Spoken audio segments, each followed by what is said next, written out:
거울 앞에 선 영혼 율법이 드러내는 우리의 실상. 본문 로마서 31-20. 서론 우리는 정말 괜찮은 사람입니까? 인생을 성실하게 살아오신 장년 성도님들은 종종 이렇게 생각하곤 합니다. 내가 큰 죄를 지은 것도 아니고 남에게 피해 안 주며 열심히 살았는데 내가 왜 그렇게 큰 죄인인가? 오늘 본문은 그 질문에 대해 하나님의 날카로운 진단을 제시합니다. 1. 특권이 구원을 보장하지 않습니다. 1-8절. 유대인들은 자신들에게 하나님의 말씀 율법이 맡겨졌다는 선민의식에 빠져 있었습니다. 하지만 바울은 단호하게 말합니다. 말씀을 가진 것과 사는 것, 성경 지식이 많다고 해서 혹은 교회 직분이 중하다고 해서 그것이 자동적으로 우리를 의롭게 만들지 않습니다. 신실하신 하나님 vs 불의한 인간, 인간의 배신과 불의함은 오히려 하나님의 신실하심을 돋보이게 할 뿐 죄 자체를 정당화할 수는 없습니다. 적용 내가 교회를 몇 년 다녔는데 우리 집안이 몇 대째 믿는데 라는 영적 배경이 나의 현재 죄 문제를 해결해주지 못함을 깨달아야 합니다. 2. 의인은 없나니 하나도 없도다. 9-12절. 바울은 구약 성경의 여러 구절을 인용하여 인류 전체에 대한 유죄 판결문을 낭독합니다. 전적인 부패의인은 없나니 하나도 없으며 10절. 여기서 없다는 표현은 예외가 없음을 강조합니다. 깨닫는 자도 없고 인간은 스스로의 지혜로는 하나님을 찾을 수도 선을 행할 수도 없는 영적 파산 상태에 이르렀음을 선포합니다. 장년층을 위한 예화 흙탕물이 가득한 항아리. 겉으로 보기에 평온한 항아리도 가만히 두면 찌꺼기가 가라앉아 맑아 보입니다. 하지만 막대기로 휘저으면 금세 바닥에 진흙이 올라와 물 전체를 흐립니다.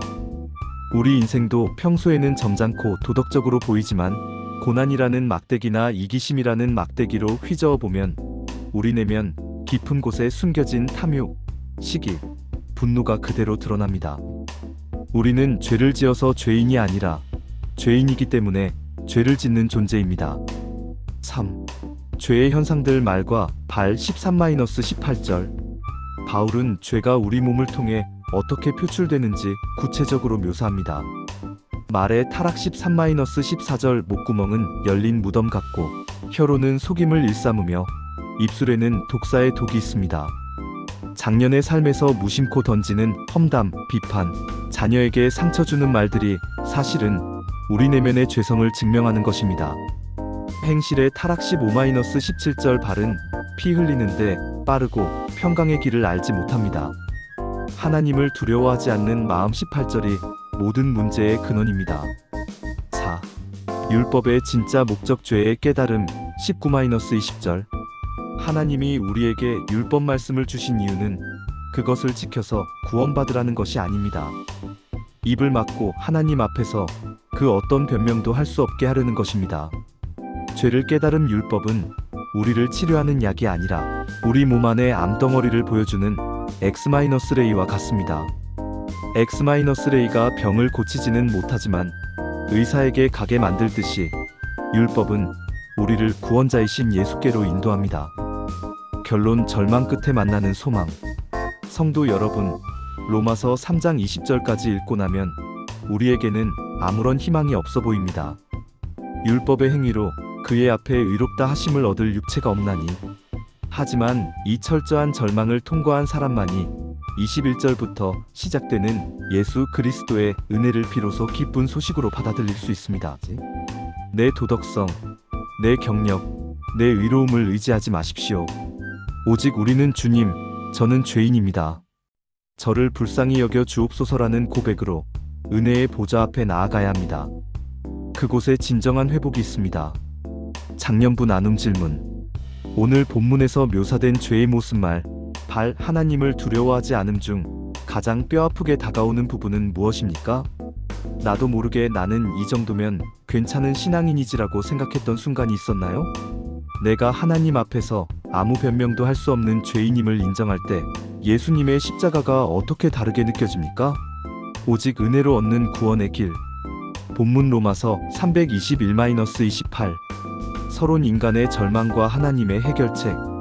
로마서 1장부터 3장 초반까지 사도 바울은 인류의 절망적인 상태를 고발합니다. 이방인은 도덕적 타락으로, 유대인은 율법을 지키지 못한 위선으로 모두 죄 아래 갇혀 있습니다. 3장 23절은 선언합니다. 모든 사람이 죄를 범하였음에 하나님의 영광에 이르지 못하더니. 하지만 오늘 본문은 반전의 단어인 이제는 벗 나우로 시작합니다. 절망의 끝에서 하나님이 예비하신 소망의 길을 살펴보겠습니다. 1. 율법 외에 나타난 하나님의 한해 21-22절. 우리는 스스로 착하게 살거나 율법을 완벽히 지켜서 구원받으려 노력합니다. 하지만 인간의 노력은 늘 한계에 부딪힙니다. 율법의 한계, 율법은 죄를 깨닫게 할 뿐 죄의 문제를 해결해 주지 못합니다. 새로운 길, 하나님께서는 인간의 노력이 아닌 예수 그리스도라는 새로운 통로를 여셨습니다. 이 의는 차별이 없습니다.